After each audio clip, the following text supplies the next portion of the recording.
जय हिंद, वंदे मातरम। स्वागत है मेरे सभी शेयरों और शेरनियों का आपके अपने favourite education channel study exam academy पर। सभी साथी लाइव जुड़ जाएं। कंप्यूटर की स्पेशल क्लास होने वाली है। टॉप 50 प्लस हम पर्सन इस क्लास में कवर करेंगे। ऑब्जेक्टिव पर्सन, एमसीक्यू पर्सन, आप स्वयं का आंकलन यहाँ पर कर सकते हैं, अपना टेस्ट दे सकते हैं। तो सभी साथी लाइव जुड़ जाएं। एक बार क्लास को स्टार्ट करने से पहले बता दूं कि आपको इसकी पीडीएफ फाइल वगैरह नोट्स, कुछ महत्वपूर्ण जानकारी चाहिए गवर्नमेंट जॉब की, तो हमारा टेलीग्राम ग्रुप ज्वाइन कर सकते हैं। स्टडी एग्जाम एकेडमी के नाम से है, लिंक इसका डिस्क्रिप्शन बॉक्स में आपको मिल जाएगा। तो स्टार्ट करते हैं। शाम को 8 बजे और 9 बजे क्लास होती है। मॉर्निंग में सुबह आपकी क्लास हुई थी करंट जीके की, उसको भी आप देख सकते हैं जो कांस्टेबल ग्राम सेवक की तैयारी कर रहे हैं। पहला प्रश्न है कि प्रमुख मेमोरी के समन्वय से कार्य करती है। विशेष कार्य कार्ड भी है यहाँ पर, रैम, सीपीयू, इंटेल या सभी। यहाँ पर देखो बात मेमोरी की आई है, तो प्रमुख मेमोरी सीपीयू के समन्वय से कार्य करती है। किसके समन्वय से है? सीपीयू यानी सेंट्रल प्रोसेसिंग यूनिट। सी आपका यहाँ पर राइट आंसर होगा। यहाँ पर देखो मेमोरी की बात आई है, तो मेमोरी क्या होती है? कंप्यूटर का वह स्थान होता है जहाँ पर डेटा, सूचना, प्रोग्राम इत्यादि को संग्रहित किया जाता है, यानी स्टोर किया जाता है। बिल्कुल, मेमोरी में जो डाटा होता है वो स्थायी रूप से या अस्थायी रूप से स्टोर होता है। इसके अंदर देखो कंप्यूटर की मेमोरी की बात करें तो इसमें दो प्रकार की मेमोरी होती है। एक तो आपकी प्राथमिक मेमोरी होती है, दूसरी होती है द्वितीयक मेमोरी। प्राथमिक मेमोरी को प्राइमरी मेमोरी कहा जाता है, द्वितीयक मेमोरी को सेकेंडरी मेमोरी कहा जाता है। यहाँ पर इसके भी अलग अलग प्रकार है, जैसे प्राथमिक या प्राइमरी मेमोरी के दो प्रकार होते हैं। प्राथमिक या प्रारंभिक जो मेमोरी होती है, प्राइमरी मेमोरी, इसके दो पार्ट होते हैं। एक तो आपका रैम होता है, एक रैम होती है और दूसरी होती है रोम। ये दोनों मेमोरी, इनसे रिलेटेड प्रश्न एग्जाम में पूछा जाता है। गुरुजी रैम क्या है, रोम क्या है, इन दोनों में ध्यान रखना। मैं आपको एक बहुत ही अच्छी चीज़ यहाँ पर बता देता हूँ क्लास में आगे बढ़ने से पहले, जिसको आप ग्रहण करके ही आगे बढ़ें, ताकि आप एग्जाम में आपका 1 नंबर यहाँ से पूरा हो सके। सबसे पहले मैं बात करूँगा रोम। किसका? रोम का। रीड ओनली मेमोरी, इसे स्थायी मेमोरी कहते हैं। रोम क्या है गुरुजी? स्थायी मेमोरी है, ये ध्यान रखना। रोम क्या है रे? स्थायी मेमोरी है। और इसके अलावा एक चीज़ जो सबसे ज़्यादा पूछी जाती है और विद्यार्थी गलत करते हैं, रोम को नॉन वोलेटाइल मेमोरी भी कहा जाता है। क्या कहा जाता है? Non volatile memory. ये चीज़ आप ध्यान रखना। रोम यानी रैंडम रीड ओनली मेमोरी, इसे स्थायी मेमोरी कहा जाता है, क्योंकि इसको हम सिर्फ रीड कर सकते हैं, पढ़ सकते हैं, इसमें हम कोई चेंजिंग नहीं कर सकते। इसके अलावा इसे हम नॉन वोलेटाइल मेमोरी भी कहते हैं। ये आप ध्यान रखना, एग्जाम में ये प्रश्न यहाँ से पूछा जाता है। इसके अलावा दूसरी जो मेमोरी होती है वो होती है रोम। दूसरी क्या होती है? रैम होती है। कौन सी? रैम। रैम का पूरा नाम होता है रैंडम एक्सेस मेमोरी। इसे अस्थायी मेमोरी कहते हैं। क्या कहते हैं? अस्थायी मेमोरी। इसमें हम परिवर्तन कर सकते हैं रैम के अंदर। और दूसरी मेन बात, इसे हम क्या कहते हैं? इसे गुरुजी वोलेटाइल मेमोरी कहा जाता है। वोलेटाइल मेमोरी किसे कहा जाता है? ये सीधा प्रश्न आता है। तो वोलेटाइल मेमोरी आपकी रैम है। कौन सी है? राम। रैम या राम याद रख लेना। राम क्या है? वोलेटाइल है। और रोम, इसका उल्टा रोम। रोम क्या है? नॉन वोलेटाइल है। बिल्कुल, ये दोनों चीज़ें आप ध्यान रखना, एग्जाम में पूछा जाता है। आगे बढ़ते हैं, इनके भी अलग अलग प्रकार है, मैं आगे आपको बताता रहूँगा। कंप्यूटर आंकड़ों का योग एवं तुलना कहाँ करता है? प्लॉटर, सीपीयू, फ्लॉपी डिस्क पर या स्क्रीन प्रोजेक्टर पर? कंप्यूटर में आंकड़ों का योग और उनकी जो तुलना होती है वो सीपीयू पर की जाती है। बी आपका यहाँ पर राइट आंसर होगा। CPU central processing unit. अगला प्रश्न देखें, सीपीयू में होता है। गुरुजी सीपीयू में क्या होता है? देखो सीपीयू में मैं सीधा सीधा आंसर इसका बता देता हूँ क्या होता है। इसमें होता है एक तो arithmetic and logical unit, register और कंट्रोल यूनिट इसमें होता है। तो आपका राइट आंसर यहाँ पर बी हो जाएगा। अगले प्रश्न की ओर रुख करते हैं। कंप्यूटर का सबसे महत्वपूर्ण भाग है सीपीयू, कीबोर्ड, डिस्क या प्रिंटर? तो कंप्यूटर का सबसे महत्वपूर्ण भाग आपका सीपीयू होता है। क्या होता है? सीपीयू। ए आपका यहाँ पर राइट आंसर माना जाएगा। नेक्स्ट अगला प्रश्न। जितने भी साथी लाइव जुड़ चुके हैं, स्वागत है, गुड इवनिंग। एक बार क्लास को लाइक जरूर करें प्यारे साथियों, ताकि हमारा थोड़ा हौसला बुलंद हो सके। नेक्स्ट है कि प्रोसेसर के 3 मुख्य भाग कौन कौन से होते हैं? गुरुजी प्रोसेसर के 3 भाग है। एक तो एएलयू। क्या होता है? एएलयू का पूरा नाम होता है अर्थमेटिक लॉजिकल यूनिट। दूसरा होता है सी यू का पूरा नाम होता है कंट्रोल यूनिट, और तीसरा होता है आपका रजिस्टर। तो 1 नंबर आपका राइट आंसर हो जाएगा। नेक्स्ट अगला प्रश्न देखें। नेक्स्ट अगला है कि सूक्ष्म संधारित्र का महत्वपूर्ण यूनिट है एएलयू, रजिस्टरों का व्यू, नियंत्रण यूनिट या उपयोग सभी। तो इसका राइट आंसर हो जाएगा उपयुक्त सभी, डी आपका करेक्ट आंसर होगा। नेक्स्ट अगला प्रश्न देखें। अगला प्रश्न है कि किसी कंप्यूटर का सबसे महत्वपूर्ण हिस्सा कौन सा होता है। कंप्यूटर का सबसे महत्वपूर्ण भाग कौन सा है। तो सबसे महत्वपूर्ण भाग आपका सीपीयू ही है, कोई और दूसरा नहीं है। तो सी आपका यहाँ पर राइट होगा। बिल्कुल टेलीग्राम ग्रुप में आप जरूर जुड़े हैं और सभी विद्यार्थियों को वहाँ पर जोड़ें, जितने भी विद्यार्थी तैयारी कर रहे हैं गवर्नमेंट एग्जाम की सभी। अगला प्रश्न देखें। सभी तार्किक एवं गणितीय परिकलन जो कंप्यूटर द्वारा किए गए हो कंप्यूटर के किस भाग में होते रहते हैं। किस भाग में होते हैं। प्रणाली बोर्ड में, केंद्रीय नियंत्रक unit, central processing unit, motherboard या मेमोरी। तो ये सभी होते हैं आपके सेंट्रल प्रोसेसिंग यूनिट में, यानी कि सीपीयू में होते हैं। तो आपका सी यहाँ पर राइट आंसर होगा। अगला प्रश्न देखें। कंप्यूटर के सेंट्रल प्रोसेसिंग यूनिट का फंक्शन क्या है। इसका जो फंक्शन क्या होता है, स्टोर करना, गणनाएं और प्रोसेसिंग करना, डाटा को डिलीट करना, डाटा को करप्ट करना, या इनमें से कोई नहीं। तो सीपीयू का जो फंक्शन होता है वो होता है गणना करना और प्रोसेसिंग की क्रिया करना। बी आपका यहाँ पर आंसर क्या हो जाएगा, करेक्ट आंसर होगा। बिल्कुल आगे बढ़ते हैं अगले प्रश्न की ओर। ये लो, माइक्रो प्रोसेसर जो कंप्यूटर का मस्तिष्क होता है, बहुत ही अच्छी जानकारी है गुरुजी। कंप्यूटर का मस्तिष्क किसे कहा जाता है, तो माइक्रो प्रोसेसर को कहा जाता है। उसे भी कहा जाता है, यानी माइक्रो प्रोसेसर को क्या कहा जाता है, माइक्रोचिप, मैक्रोचिप, माइक्रो प्रोसेसरी, कैलकुलेटर या सॉफ्टवेयर। तो उसे माइक्रोचिप कहा जाता है। ये आपका यहाँ पर राइट आंसर होगा। अगला प्रश्न देखें। निम्नलिखित में से क्या उच्च गति यानी हाई स्पीड सूक्ष्म कार्य संपादक यानी माइक्रो प्रोसेसर का एक उदाहरण है। पेंटियम, सीडी रोम, कीबोर्ड या प्रिंटर। ये इसका राइट आंसर हो जाएगा। ये प्रश्न कई बार एग्जाम में पूछा गया है, यूपीएससी में भी पूछा गया। तो इसका राइट आंसर हो जाएगा पेंटियम। ये प्रश्न बहुत सारे विद्यार्थी गलत करके आए थे एग्जाम में, तो ऐसे प्रश्नों पर आप विशेष तौर से ध्यान दें और हमारी रेगुलर क्लास आप कंप्यूटर की जरूर देखें। कंप्यूटर चिप का दूसरा नाम क्या है, माइक्रोचिप, मदरबोर्ड, सीपीयू या माइक्रो प्रोसेसर। तो कंप्यूटर चिप का दूसरा नाम होता है माइक्रोचिप। 1 नंबर आपका यहाँ पर राइट आंसर होगा।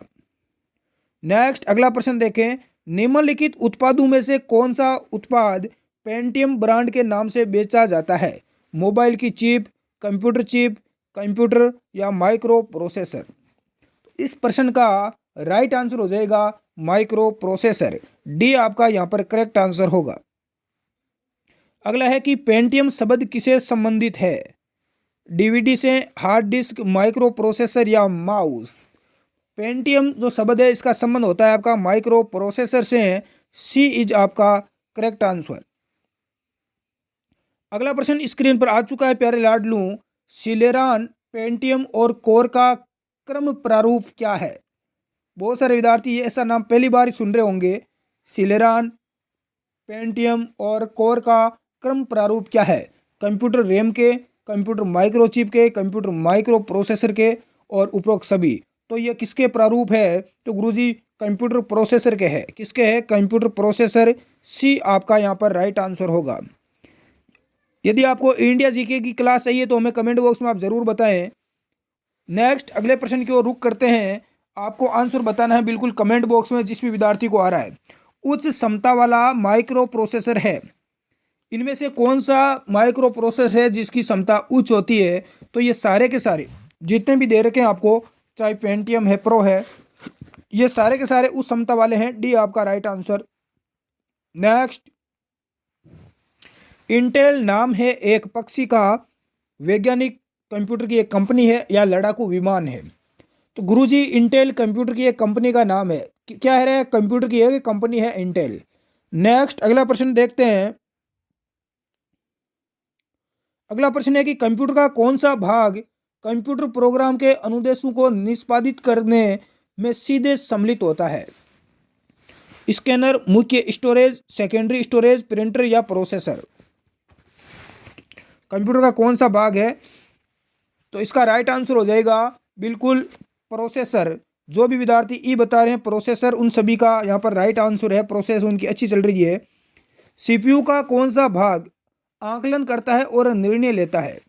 बहुत ही अच्छा प्रश्न पूछा गया है और अधिकतर विद्यार्थी देखे इसका रॉन्ग आंसर देंगे। 100% देख लेना, 70% विद्यार्थी इसका गलत आंसर देंगे। कंप्यूटर का कौन सा भाग है जो आकलन करता है और निर्णय लेता है? मेरा ALU लेता है रे। कौन लेता है? ALU। अब मुझे बताओ इसमें से राइट आंसर क्या होगा? अरे ALU का पूरा नाम अर्थमेटिक लॉजिकल यूनिट है, तो ए आपका यहाँ पर राइट आंसर हो जाएगा। अगला प्रश्न देखें। एक इलेक्ट्रॉनिक डिवाइस जो डाटा को इंफॉर्मेशन में बदलते हुए प्रोसेस करता है, ऐसा कौन सा इलेक्ट्रॉनिक डिवाइस है जो डाटा को इंफॉर्मेशन यानी सूचना में बदलते हुए प्रोसेस की क्रिया करता है? तो ये प्रोसेसर करता है। कौन करता है रे? प्रोसेसर। इस प्रश्न में आप राइट आंसर CPU जो बता रहे हैं वो गलत बता रहे हैं। नेक्स्ट अगला प्रश्न देखें।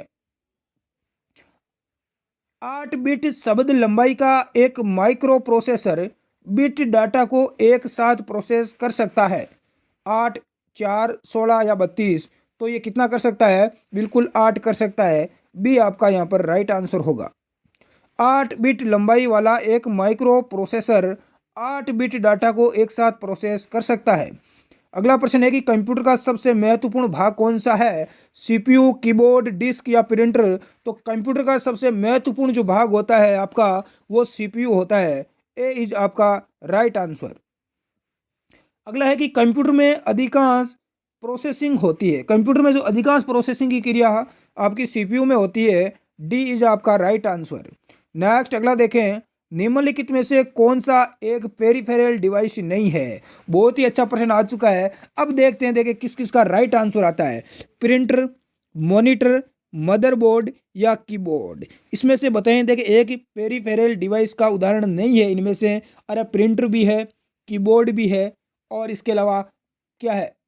माउस भी है, लेकिन हार्ड ड्राइव। इसका करेक्ट आंसर क्या हो जाएगा? बिल्कुल मदरबोर्ड। क्या हो जाएगा? मदरबोर्ड।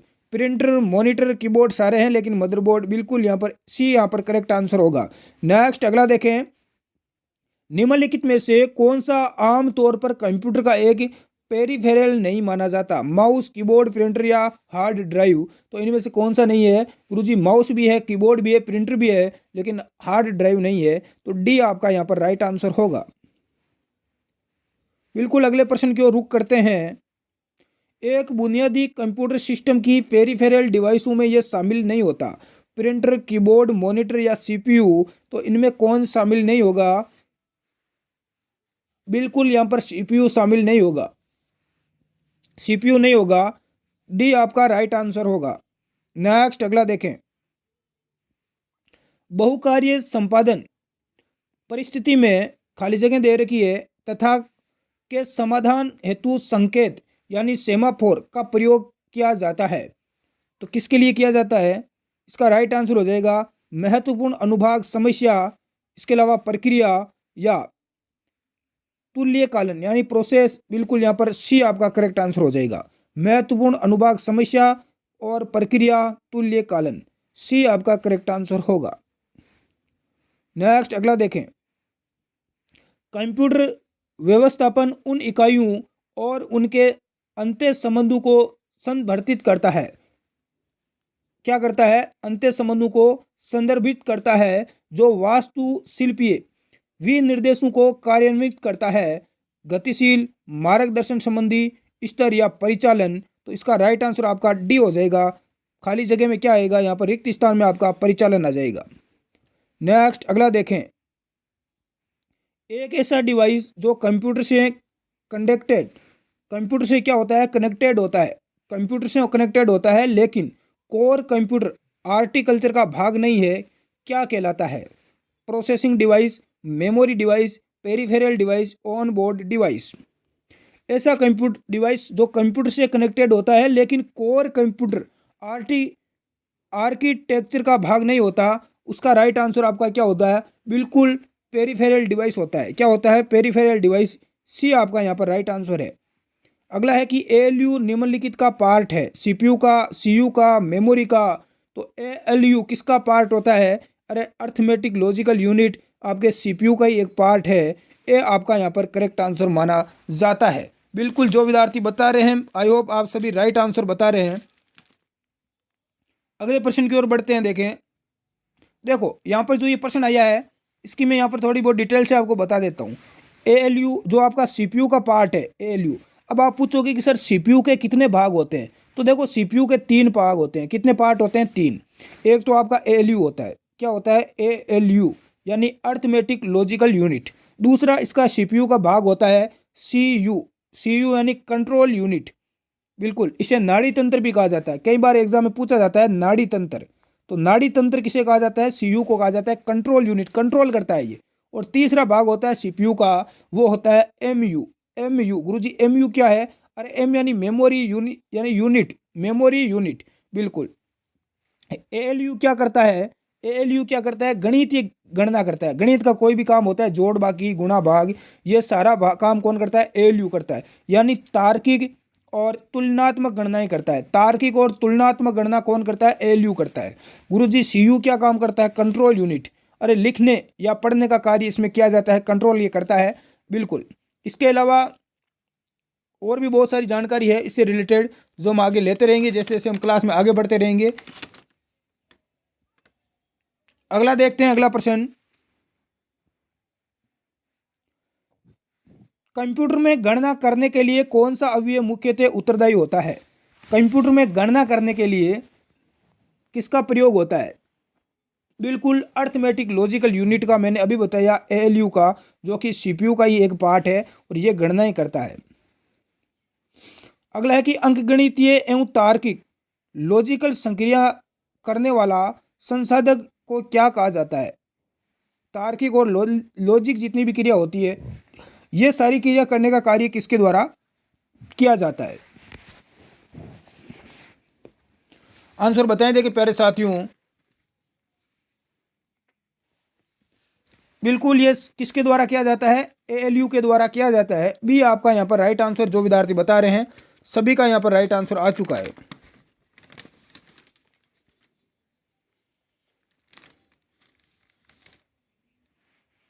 अगला प्रश्न देखें।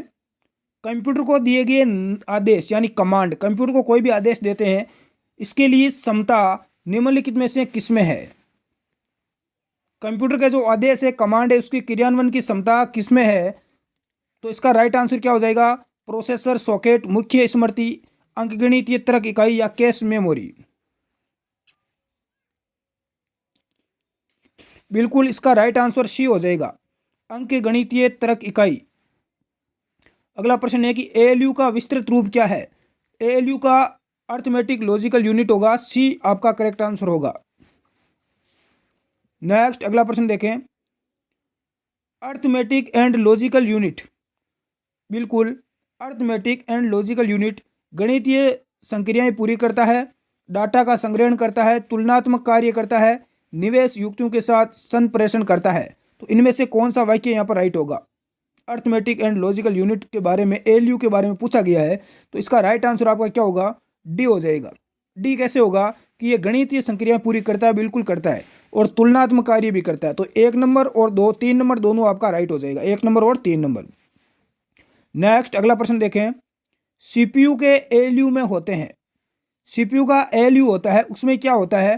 गुरुजी उसमें रजिस्टर होता है। क्या होता है रे? रजिस्टर। गुरुजी ये रजिस्टर क्या है, इसके बारे में हमें बताओ। बहुत ही अच्छा प्रश्न है कि गुरुजी रजिस्टर क्या होता है। अरे सीपीयू की स्वयं की मेमोरी को ही रजिस्टर कहते हैं। क्या कहते हैं? रजिस्टर क्या होता है? जो आपका सीपीयू होता है, सीपीयू के एएलयू में क्या होते हैं? सीपीयू की जो स्वयं की खुद की जो मेमोरी होती है, उस मेमोरी को क्या बोलते हैं? रजिस्टर बोलते हैं। और ये रजिस्टर ये एक अस्थायी मेमोरी होती है। क्या होती है? अस्थायी मेमोरी होती है, स्थायी नहीं होती है, अस्थायी मेमोरी होती है। इसके अंदर देखो अलग अलग है कौन कौन से, इस रजिस्टर के भी अलग अलग पार्ट है। जैसे आप इसमें देखोगे तो एक होता है MAR। क्या होता है? MAR। दूसरा होता है MBR। कौन सा होता है? MBR यानी मेमोरी एड्रेस रजिस्टर। एक तो रजिस्टर का इसका पूरा नाम क्या होता है? Memory address register. दूसरा होता है memory buffer register, memory buffer register. ये क्या होती है, एम ए आर का आपका नाम सुना होगा। ये एक्टिव मेमोरी एड्रेस, और ये होता है डाटा, जिसमें इसको डाटा को हम रखते हैं। बिल्कुल। तो ये आपको रजिस्टर के बारे में थोड़ा पता होना चाहिए कि रजिस्टर क्या है। रजिस्टर गुरुजी सीपीयू की स्वयं की जो मेमोरी होती है उसको ही रजिस्टर कहते हैं। ये अस्थायी मेमोरी होती है। ठीक है रे, समझ में आ गया रजिस्टर के बारे में। आगे बढ़ते हैं, देखें अगला है कि एएलयू कंप्यूटर के डॉट डॉट का एक हिस्सा है। एएलयू कंप्यूटर के किसका एक हिस्सा है? तो इसका राइट आंसर क्या हो जाएगा? बिल्कुल प्रोसेसर। किसका हिस्सा है? प्रोसेसर का है। डी आपका यहां पर राइट आंसर होगा। अगले प्रश्न की ओर बढ़ते हैं। पीजीए ग्राफिक्स कार्ड का फुल फॉर्म क्या है? किसका? पीजीए ग्राफिक्स कार्ड का पूरा नाम आपको पूछा गया है। अब आपका आंसर गलत नहीं होना चाहिए। अब आपका आंसर गलत नहीं होना चाहिए। तो इसका राइट आंसर क्या हो जाएगा? बिल्कुल इसका पूरा नाम होता है प्रोफेशनल। बिल्कुल प्रोफेशनल ग्राफिक एरे। एक नंबर आपका करेक्ट आंसर होगा। नेक्स्ट अगला प्रश्न देखें। कंप्यूटर में एएलयू का विस्तारित रूप क्या है? अरे एएलयू का कितनी बार बता चुका हूं मैं, क्या होता है ALU? Arithmetic logical unit. Arithmetic logical unit, C आपका राइट आंसर हो जाएगा। एएलयू से क्या तात्पर्य है? तो एएलयू से वही तात्पर्य है, arithmetic and logical unit. D आपका यहाँ पर राइट आंसर है। अगला प्रश्न देखें। सेंट्रल प्रोसेसिंग यूनिट में सीपीयू में एक कंपोनेंट के रूप में निम्न में से कौन सा होता है? तो सीपीयू में एक कंपोनेंट के रूप में क्या होता है गुरुजी? अर्थमेटिक लॉजिकल यूनिट होता है, एएलयू होता है। क्या होता है? एएलयू। अरे अब बिल्कुल बेसिक चीज़ें हैं और आराम से आप समझ रहे होंगे। अगला क्या है कि गणना और तुलना के लिए कंप्यूटर के किस भाग का प्रयोग करते हैं? गणना और तुलना करने के लिए कंप्यूटर के कौन से भाग का प्रयोग आप करोगे? आंसर बताएं देखिए प्यारे साथियों। गुरुजी गणना और तुलना के लिए हम एएलयू का प्रयोग करते हैं। किसका करते हैं? एएलयू का। ए आपका यहाँ पर राइट आंसर होगा। और इसके बारे में पूरी जानकारी आपको दे चुका हूँ एएलयू के बारे में। अगला प्रश्न है कि कंप्यूटर में किसकी सहायता से परिकलन किया जाता है? तो ये किसकी सहायता से करते हैं? एएलयू की सहायता से ही परिकलन किया जाता है। किसकी सहायता से करते हैं? एएलयू की सहायता से करते हैं। बिल्कुल अगला देखते हैं।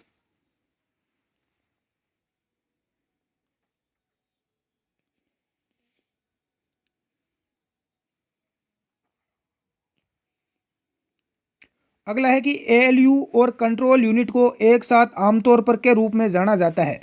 तो इनको एक साथ किसके तौर पर जाना जाता है? अरे प्रोसेसर के रूप में इनको जाना जाता है। किसके रूप में? प्रोसेसर के रूप में। तो राइट आंसर आपका बी हो जाएगा, प्रोसेसर। बिल्कुल। अगला प्रश्न देखें। कंप्यूटर की मेमोरी अर्थमेटिक लॉजिकल यूनिट और इनपुट आउटपुट डिवाइस को बताता है कि किसी कार्यक्रम के इंस्ट्रक्शन को कैसे प्रतिक्रिया देती है। तो इसका राइट आंसर बताएं देखिए इस प्रश्न का।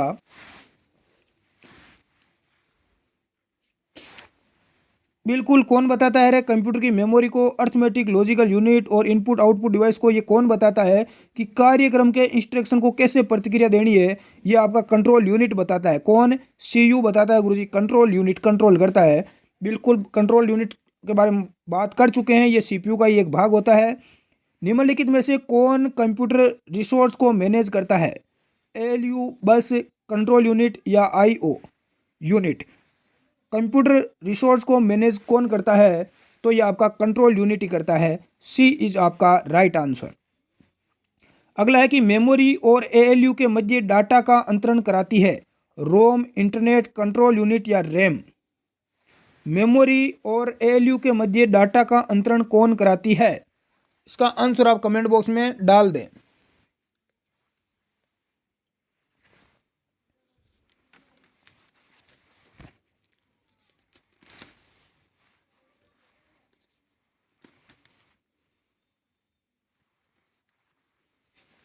बिल्कुल इसका राइट आंसर हो जाएगा यहाँ पर कंट्रोल यूनिट। सी आपका राइट आंसर है। अगला प्रश्न देखें। और यहाँ पर आपको देखो इसकी पीडीएफ हमारे टेलीग्राम ग्रुप में हम डाल देंगे। नीचे आपको आंसर दिए रखे हैं जितने भी प्रश्न हमने किए हैं 47। और इस क्लास में आपके कितने प्रश्न राइट हुए हैं ये मुझे आप कमेंट बॉक्स में ज़रूर बताएं। कितने प्रश्न आपने यहाँ पर राइट किए हैं। और यहाँ पर बहुत सारे विद्यार्थी पूछते हैं कि सर हमें इनपुट आउटपुट यूनिट के बारे में बहुत सारी यहाँ पर जानकारी थ्योरी के रूप में हमें चाहिए, तो मैं आपको यहाँ पर थोड़ी थ्योरी के रूप में भी जानकारी देने की पूरी प्रयास करूँगा अगली जैसे अपनी क्लास होगी, ताकि विद्यार्थी यहाँ पर अच्छे से ढंग से यहाँ पर समझ सकें। और हमने अभी जो बात की थी उसके बारे में, CPU के बारे में काफ़ी आपको जानकारी मिली होगी। और इस क्लास में कितने प्रश्न आपको राइट हुए हैं मुझे कमेंट बॉक्स में आप ज़रूर बताएं। और इससे पहले हम बताएं CPU के बारे में। CPU सेंट्रल प्रोसेसिंग यूनिट, इसे केंद्रीय प्रक्रिया इकाई भी कहा जाता है। कंप्यूटर का मस्तिष्क किसे कहा जाता है? कंप्यूटर का दिमाग, मस्तिष्क किसे कहते हैं? CPU को कहते हैं। और ये इनपुट और आउटपुट दोनों के मध्य कार्य करता है। किसके मध्य कार्य करता है? इनपुट और आउटपुट। इनपुट हम देते हैं, बीच में ये प्रोसेसिंग की क्रिया करता है और हमें वापस आउटपुट मिलता है। यहाँ पर बात करें CPU की गति किस में मापी जाती है, तो CPU की गति है वो हर्ट्ज में या गीगा हर्ट्ज में मापी जाती है। CPU के 3 प्रकार है, हमने पढ़े ALU, CU और MU। ठीक है, तीनों हमने प्रकार पढ़े। इसके अलावा रजिस्टर के बारे में हमने जाना। रजिस्टर क्या है? रजिस्टर CPU की स्वयं की एक मेमोरी होती है जिसे हम रजिस्टर बिल्कुल, और ये अस्थायी मेमोरी होती है। इसके बाद एक यहाँ पर देखो, एक प्रश्न पूछता हूँ मैं आपको कि डाटा या परिणाम को स्टोर कौन करता है? हम कोई भी डाटा देते हैं तो उसको स्टोर करना क्या कहलाता है? तो इसका राइट आंसर हो जाएगा एक्यूमुलेटर। क्या कहलाता है? एक्यूमुलेटर जो शब्द है ये कई बार एग्जाम में पूछा जाता है, क्या होता है? कुछ विद्यार्थी पूछते हैं कि सर माइक्रो प्रोसेसर के बारे में बताओ। किसके बारे में? Micro processor. माइक्रो प्रोसेसर के बारे में बताओ। तो माइक्रो प्रोसेसर क्या होता है इसके बारे में मैं थोड़ी डिटेल से जानकारी आपको देने का प्रयास करूंगा। ये CPU का एक मुख्य हार्डवेयर होता है जो कंप्यूटर में प्रोसेसिंग की क्रिया करता है। माइक्रो प्रोसेसर क्या होता है? CPU का एक मुख्य हार्डवेयर होता है जो कि कंप्यूटर में प्रोसेसिंग की क्रिया करता है। बिल्कुल, इसमें देखो अलग अलग है। जैसे कि प्रथम जो माइक्रो प्रोसेसर था, ये एग्जाम में एक बार पूछा गया कि प्रथम माइक्रो प्रोसेसर कौन सा था, तो ये एग्जाम में पूछा गया, तो ये इंटेल 4004 था। इंटेल 4004 ये भी एग्जाम में पूछा जाता है, डायरेक्ट प्रश्न आता है। इसके अलावा कुछ यहाँ पर है जो अपनी 5वीं पीढ़ी में विकसित हुआ, ULSI। कौन सा? ULSI 5वीं पीढ़ी का उपकरण है। इसका पूरा नाम क्या होता है ULSI का? ULSI का पूरा नाम होता है U का अल्ट्रा लार्ज स्केल इंटीग्रेशन। ध्यान रखना, ultra large scale integration ULSI का पूरा नाम होता है। एक होती है IC चिप। क्या होती है? IC का पूरा नाम क्या होता है? Integrated circuit. Guruji IC chip का निर्माण किसने किया? तो ये किल्वी ने किया था। ध्यान रखना, किसने? किल्वी ने। ये भी प्रश्न एग्जाम में पुटअप होता है। इसके अलावा बात करें मदरबोर्ड की, तो मदरबोर्ड क्या होता है? मदरबोर्ड देखो एक प्लास्टिक का एक बोर्ड बना हुआ होता है। प्लास्टिक का एक बोर्ड होता है, इस पर कई प्रकार के यहाँ पर परिपथ बने होते हैं, सर्किट बने हुए होते हैं। बिल्कुल, और इसे मदरबोर्ड को मुख्य बोर्ड भी कहा जाता है। तो आज की क्लास में इतना ही, और अपना क्लास का टाइम हो चुका है। हम नेक्स्ट क्लास में वापस मिलेंगे, तब तक बने रहिए आप इसी प्रकार से रेगुलर तैयारी करते रहिए। धन्यवाद, जय हिंद।